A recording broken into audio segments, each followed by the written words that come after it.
Hey Fanfreeks, this is James here at Lauderdale Comics with, real quick. For those of you who have been with us for a while, you might remember Capes and Co-Host, a show that me, Adrian, and Garrett did a while ago.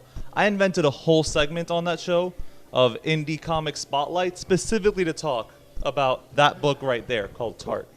This is the man behind Tart, the writer, Kevin Joseph. How you doing today, man? I'm great. Thanks for coming out. It's nice to see you again. It's been, what, 4 years now? Yeah, just about. But we're here. You're here today specifically. You're signing everything, but you're here for Morte. Yes. Morte, sorry. We call it Morte. Some people call it Morte. I just spoke with a Frenchman who said in French it is Morte. Oh, so okay. I think Morte, whatever you call it is fine. I think of it as the Latin word for death, which I kind of hope gets you into the mood for this because it's a somber piece. I don't really talk about it because, as you know, I had you read it. It's more about the experience of reading this book than anything else. So I don't want to say too much more than it's a day in the life of the last man on Earth, and it's not really about survival. It's about dealing with the fact that you survived. It's a very striking read. I don't know if you've considered this a spoiler, but I don't know if I'd call it a read so much as it depends very heavily on emotion. Yes. Versus spoken word. Yes. When we put this together, I did it with an artist out of Toronto, David Bishop, and the script I sent him had zero dialogue, no narration, no dialogue. It was a completely silent comic, and in back and forth, David and I talked, and we came up with one section where some dialogue we felt helped. So it's a near silent comic. It's not silent, but it's definitely nearly silent. Sure enough. Yeah, I mean, like I said, I like yourself, I don't want to go too much into it because it is definitely something to experience. But it's very different because even you can't really compare like Tart and Underwars. No. But they both have some level of levity to it. Right. This is very different than that. I think that's true. I think in my life, I do like to laugh, and even in my action, type things, I love the witty aside of the, your Buffy having witty rejoinders when she's about to die. Sure. I love that. So that is something I like to put in. But in a world where every single person you have ever known has dropped dead in an instant right around you, and you're left alone, there isn't much room for levity in that. Sure. In that spot, which is kind of funny because as we were talking about the comic, we brought up the show Last Man on Earth, which did find the comedy. It is a comedy, and but that's not what we were going for with this one. It's amazing because for a comic that has basically no words in it. Mm-hmm. Something you're really good at is you make really good characters. Like I have no idea what we can call him our protagonist. Yeah. What our protagonist's name is or anything like that. Right. But I feel like I know so much about him as a person. And for those freaks of you who are a little afraid of commitment, it's a one shot. Yes. It's one and done. He had me sit here and I hadn't read it yet, and he had me sit here and read it, and it took me a total of 10 minutes to read it 3 times. I would love to take credit for that. I think that is the art. I think David put that character into him because he found so much emotion in the panels that he brought out himself. So I appreciate it, but I'm going to pass that compliment on to the art because that's fair. I think that's he found so much, and there's points where he found angles in the panel that I would have never come up with that just speak loudly. Oh yeah, absolutely. Yeah, a lot. It looks also because of the lack of dialogue, but it almost looks more like a storyboard in terms of how you follow it and what your experience is. Because we're used to comics being a very dialogue-driven thing, unless it's all action. Exactly. There's no action in this, really. No. Not that kind of action, not superhero action anyway. Yeah. But it's still very it's great, honestly. There's we went with SourcePoint Press as our publisher because they said yes, first of all, but we submitted to them because they're a horror base, right? And this has hints of horror. I don't Absolutely. know if it's a true horror. I think readers bring horror to it if they find the horror. I can say my wife doesn't like this comic. She finds it too horrific. Sure. It is a horrific comic. It's a horrific universe, but it's not a horror in terms of like, what most people think of when they think horror. They're thinking like, Jason isn't behind, isn't following him. Exactly. Nothing is stalking our lead. Exactly. It's just the world itself is horrific. Yeah. And if you really start to think about, because that's something else too, like we're talking about The Last Man on Earth and other things like that. There's that whole idea, The Last Man on Earth. I mean, it's not necessarily super new. No. I mean, The Twilight Zone did it.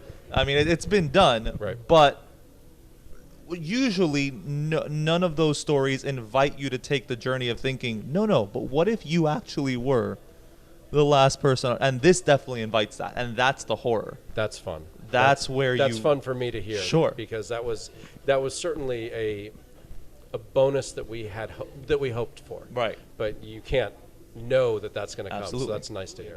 Well, and I think the lack of dialogue also helps that, because there's nothing there to force like a perspective. Yes. It's all literally, we are completely observers. Right. We don't have thought bubbles. Nope. We don't have little yellow boxes.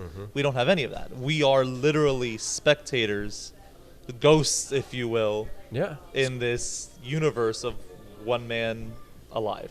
That's a really cool way to say that. I'm going to have to steal that. Yeah, that's fine. It's exactly what it felt like. It felt there was not, like, when there's like the yellow boxes and the bubbles and all that, you almost feel more a participant because someone's talking to you. Right. You're there, like, not that you can affect the story at all, but there's some level of interaction almost. You don't have that here. You're completely alone in this book. Yeah, narration leads you by the hand. This is an open world video game as opposed to a level video game. The idea, I like the phrase "silent book" is just a funny phrase altogether. Right. But that's what it is. That's pretty much what it is, and it was an excellent read. Awesome. I want to talk about Tart a little bit because I mentioned, like I said, I invented a whole segment when we did our last radio show to talk about Tart. That's so nice. And the way I described the book was, it's a little Quantum Leap meets a little Buffy meets a whole lot of other things, but there's nothing like it, because Tart is such a great character. I love Tart. She's so cool. Let's talk about Ludovic for a second, because something so cool that he does is how his style changes from time period to time period to like match that aesthetic. That is amazing, and it makes such a huge difference for the comic. He is a beast. He is why the book has caught fire. He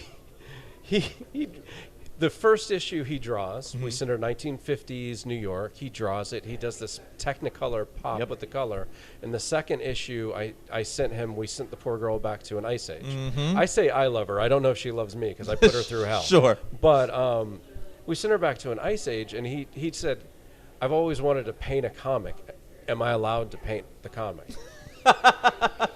I mean, yes, Ludo. If the question is ever, can I paint the comic? The answer is yes, you can.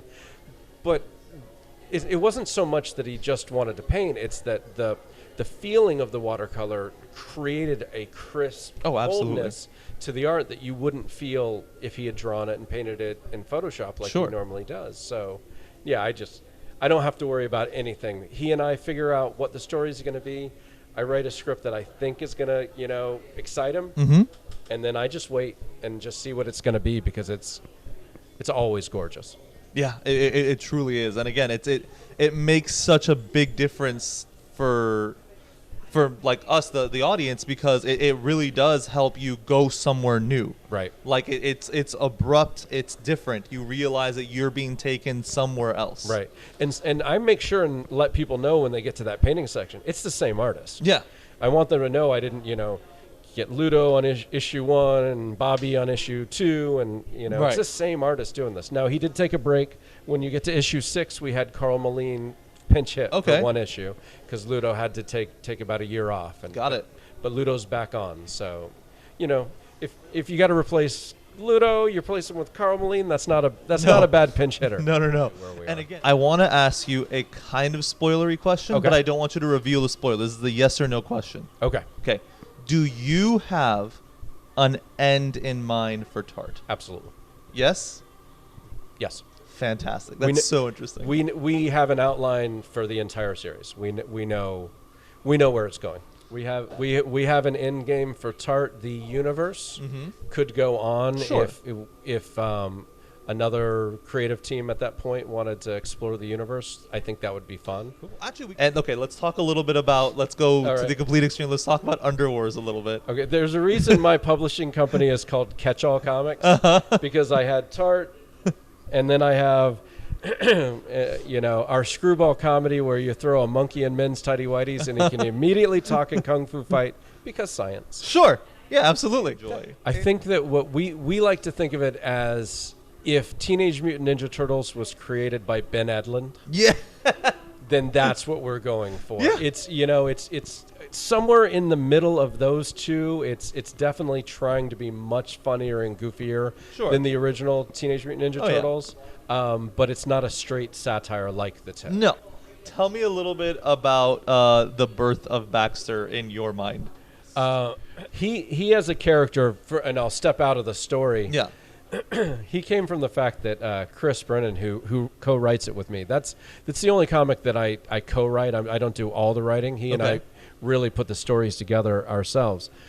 He used to paint these paintings of monkeys in their underwear. And there was just something about them that seemed familiar, and I felt like I'd seen them before, but I hadn't.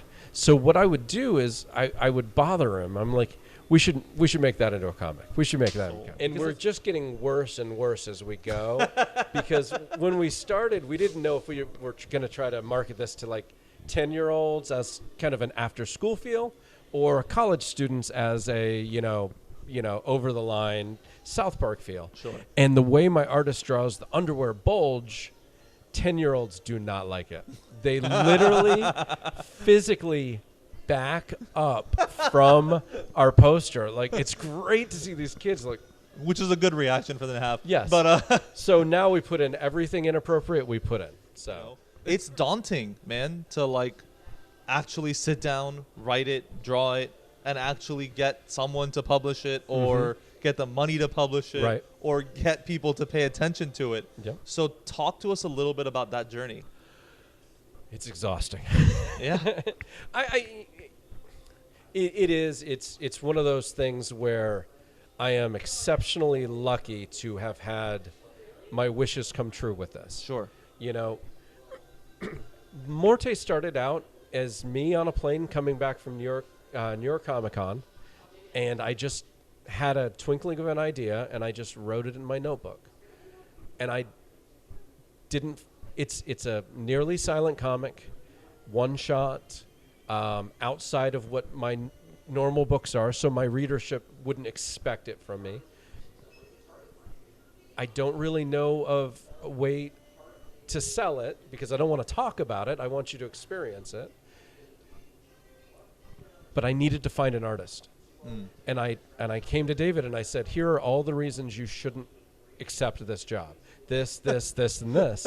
And I said, okay, that's out of the way. Here's why I think you should look at the script. Okay. And he wrote me back 3 days later, and he said, I read it 3 days ago, and I can't get it out of my head. He said, I've got to draw it. And he woke up at like 5:30 in the morning, and he'd draw for like 15 to 30 minutes every morning, maybe one panel for a year. And so he just... every day he made a tiny bit of progress. Sure. And like, because that thing that I had to get out, he had to get out. First off, Kevin. Yes. Thank you so much for sitting down and talking to me today, dude. No, thank you for coming out. It's an honor. Like, thank you. That really means a lot. Again, well, we're Fanfreeks is all about, like I said, we started here in South Florida. We're all South Florida guys. Okay. So it's very much about, us strengthening the South Florida, nerd scene, and you're a local, man. It's great to have you on with us. Cool. Tell the people where they can find you. You can find me on Twitter, Kevin Joseph CMX, so Kevin Joseph Comics. But if you want to read some of these books, you can join my email list. If you just go to, I'm going to spell it, Catchall Comics, KECHALCOMICS.com/free comics. And you'll get to read the first 3 issues of Tart for free, first issue of Underwars for free. And if you got anybody little in your, and we didn't talk about it, but for the little guys in the house, we've got a kid's book called The Poodles of Potter's Peak. So you get to read it all for free, find out if you love it, and then you can go to, come down to like Lauderdale Comics and grab your copies. Yeah, all of his links will be in the description down below. We'll make sure that you guys have access to all of it. Once again, Kevin, thank you so much, man. Anytime. Appreciate it. I love your stuff, man. It's fantastic. Freaks, you have a good day. Later, guys. Hey freaks, James here. I wanted to give you guys a little bit more info on this interview. It was recorded over a year ago, and after recording it, I thought I had lost all the audio for the interview, making it unusable. However, since then, I was able to recover the audio, and I'm excited to share it with you guys. There's just a few updates I needed to give you. First and foremost, since this interview was recorded, Fort Lauderdale Comics has closed, so it's no longer the place to go to pick up your Tart comics. That being said, Kevin has informed me that since then, they were picked up by Scout Comics, and Tart is going to be distributed more widely now. You should see them available in your local comic shop starting somewhere in 2020. As for us, we're now uploading not only to YouTube, but also to Spotify, Podbeam, and iTunes as well. So make sure you check us out on your favorite platform and subscribe. Other than that, I want to thank you guys so much for tuning in. Stay awesome. Later, freaks.